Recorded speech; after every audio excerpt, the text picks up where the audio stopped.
बिस्मिल्लाहिर्रहमानिर्रहीम। अस्सलामुअलैकुम बेटे। लास्ट लेक्चर में हमने chapter 1 biology, the science of biology हमने स्टार्ट किया था, जिसमें हमने रीड किया।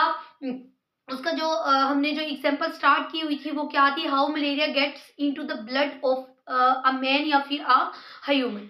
ठीक है, इसको हमने रीड किया स्टेप बाय स्टेप। जो हमने रीड किया वो हाइपोथेसिस एंड डिडक्शन तक रीड किया।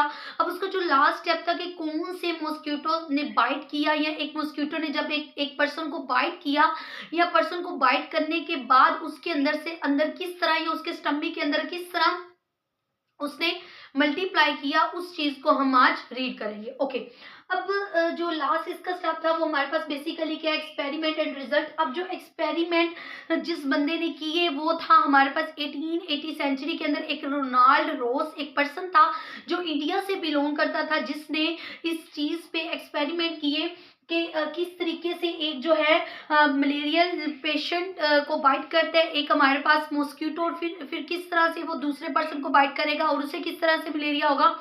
तो इस चीज को आज हम जो है वो एक वे से, पूरे वे से हम इसको डिस्कस करेंगे। ओके, अब इन 1880 सेंचुरी रोनाल्ड रोज परफॉर्म्ड एक्सपेरिमेंट।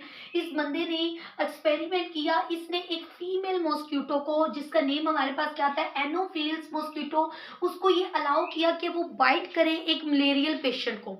किसको इसने अलाउ किया, एक इसने मॉस्किटो लिया, जो मॉस्किटो हमारे पास क्या था, एनोफिल्स था, उसको इसने अलाउ किया कि वो बाइट करे एक मलेरियल पेशेंट को। आफ्टर द बाइट, ठीक है, जब उसने उसको बाइट कर दिया, उसने उस मॉस्किटो को, एनोफिल्स को उसने क्या किया, किल किया, किल मॉस्किटो एंड फाउंड। देन उसे क्या पता चला कि प्लाज्मोडियम मल्टीप्लाइंग, उसके अंदर जो प्लाज्मोडियम था वो क्या हुआ, मल्टीप्लाई हो रहा था उसके स्टमक के अंदर। ठीक है, फिर उसने सोचा कि जिस पर्सन को उसने बाइट किया था वो मलेरियल पेशेंट था। आफ्टर दिस जो मॉस्किटो था उसे भी वो होगी डिजीज। तो उसने कहा कि मैं इसको इंसान पे एक्सपेरिमेंट करता हूँ। फिर उसने कहा कि अगर मैं इंसान पे एक्सपेरिमेंट करता हूँ तो मे भी उसकी जो है जान को क्या हो, खतरा हो।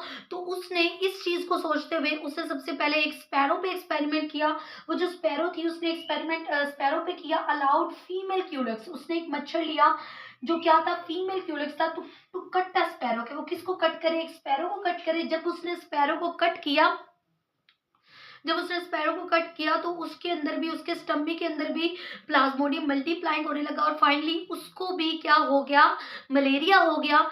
तो फिर मतलब ये उसने पूरा टेस्ट किया। इसका मतलब ये है कि हमारे पास जो कोई भी फीमेल, ये जो हमारे पास मॉस्किटो है, इसकी वजह से मलेरिया जो होता है एक पर्सन के अंदर बहुत ज्यादा हो जाता है। तो फिर एक्सपेरिमेंट ऑन ह्यूमन। अब इंसानों पे कब एक्सपेरिमेंट किया गया, 1898 के अंदर एक इटालियन बायोलॉजिस्ट था। ठीक है, कौन था, इटालियन बायोलॉजिस्ट था, जिसने इंसानों के ऊपर एक्सपेरिमेंट किया। उसने एक ऐसे उसने मच्छर से, मार्शी एरिया से जो बिलोंग करता था, उससे उसने एक इंसान को बाइट करवाया। जब उस इंसान को बाइट करवाया, बाद में उस इंसान को मलेरिया हो गया। तो इस सारा जो था वो हमारे पास किसके साथ बिलोंग करता था, एक्सपेरिमेंट एंड रिजल्ट। इससे ये प्रूव हुआ कि हमारे पास एक मॉस्किटो क्या करता है, एक मार्शी एरिया से रिलेटेड मॉस्किटो किसी भी इंसान में मलेरिया का क्या बनता है, काज बनता है, मलेरिया की वजह बनता है। तो आज जो है हमारा ये वाला जो चैप्टर है ये क्लियर होने जा रहा है। इंशाल्लाह नेक्स्ट डे हम थोड़ी बहुत इसकी समरी को डिस्कस करेंगे। Next day biodiversity and it's variety जो है चैप्टर वो इंशाल्लाह हम लोग स्टार्ट करेंगे। मतलब बायोडाइवर्सिटी जो चैप्टर का नेम है, सेकंड चैप्टर है, उसको स्टार्ट करेंगे। उम्मीद करती हूँ कि आज का लेक्चर आपको अच्छे से क्लियर हो चुका होगा। Thanks for watching my video. जज़ाकिल्लाह। अल्लाह हाफिज़ फी ईमानिल्लाह।